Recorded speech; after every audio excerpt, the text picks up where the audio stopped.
আসসালামু আলাইকুম। তো আসলে আজকে আমি একাকিত্ব জীবনযাপনে হয়তোবা ভিডিওটি ওপেন করলাম।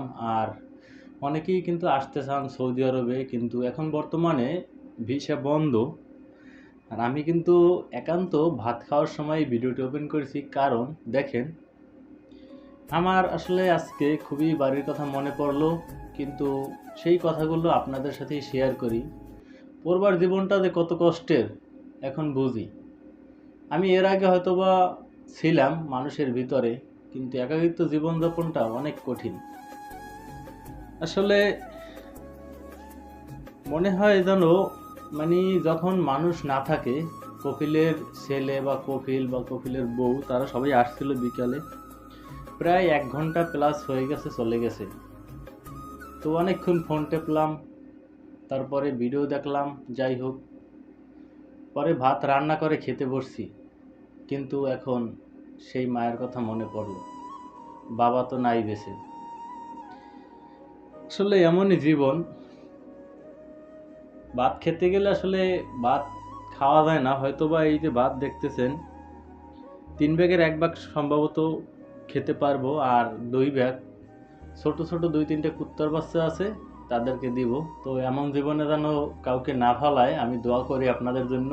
আর অনেকে দেখেন, যারা যারা সৌদি আরব আসার পরে হয়তোবা কাজকর্ম পান না, তারা অবশ্যই হয়তো যে কোনো কোম্পানি অথবা যে কোনো খেজুরের বাগান, মাজরা এরকমের হয়তো পেলে হয়তো ঢুকে যান।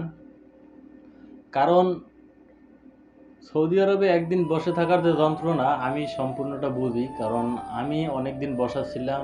আমার সেই ধরনের ভিডিও আছে এই চ্যানেলে অনেক। তো এই জন্য আমি বলি, যারা বসে আছেন, তো তারা অবশ্যই অন্যান্য পদ্ধতি আছে বিভিন্ন, সেগুলো দেখেন। আমি কিন্তু আজকে ভাত কয়টা নিয়ে বসে আছি। আর এই ভাত কয়টা খাওয়া হবে না সম্পূর্ণ, কারণ মায়ের কথা খুবই মনে পড়লো। মা যে কত বড় কঠিন, হয়তোবা দুনিয়াতে পাশে না থাকলে বোঝা যায়। আর যদি একদমই না থাকে, তাহলে তো তার যন্ত্রণাটা কতটা ভয়াবহ একমাত্র উপরওয়ালাই জানে।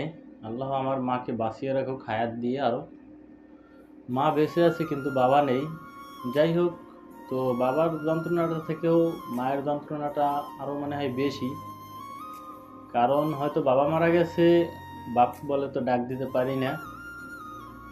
আর ওই রকমের অভাব অনটন তেমন একটা নেই, কারণ নিজে কামাই করি বা 2-4 টাকা যদি পারি বাড়িতে দিই। তো বিয়ে শাদি করি না, এর জন্য তো আলাদা এক্সট্রা খরচ লাগে না। আসলে জীবনটাই এমন। তবে আল্লাহ যেন সবার মনের আশা পূর্ণ করে। এই প্রবাসে আসার পরে আমার মতো যেন এতটা কষ্টে না পড়ে, আমি সবার জন্য দোয়া করি। আমার জন্য দোয়া করবেন আপনারা সবাই।